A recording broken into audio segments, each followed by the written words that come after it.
உயிர்த்தெழுந்த செய்தியை கேட்கும்படியாக நாம் கூடியிருக்கிறோம்.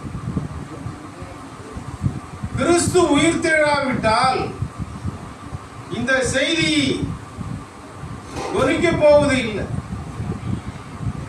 இன்றைக்கு இறை வார்த்தைகள் பிரசங்கிக்கப்படுகிறது என்றால் இயேசு உயிர்த்தெழுந்தார் என்ற ஒரே காரணத்திற்காக.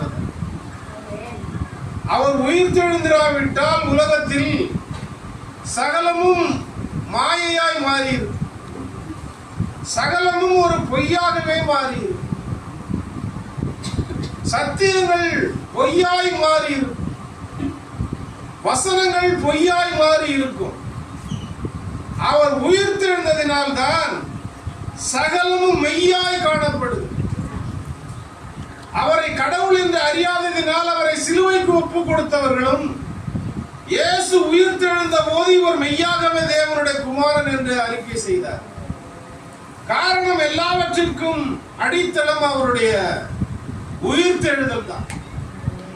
அந்த உயிர்த்தெழுதலின் நம்பிக்கையினால் தான் கிறிஸ்தவம் உயிர் பெற்றிருக்கிறது. நாம் எல்லாம் அவருடைய சாட்சிகளாய், உயிருள்ள சாட்சிகளாய் உலாவிக் கொண்டிருக்கிறோம். சீடர்கள் உயிருள்ள சாட்சிகளாய் உரைத்துக் கொண்டிருந்தார். சத்தியம் பறைசாற்றப்பட்டது. எல்லாவற்றிற்கும் காரணம் இயேசு உயிர்த்தெழுந்தார். அல்லேலூயா, அல்லேலூயா.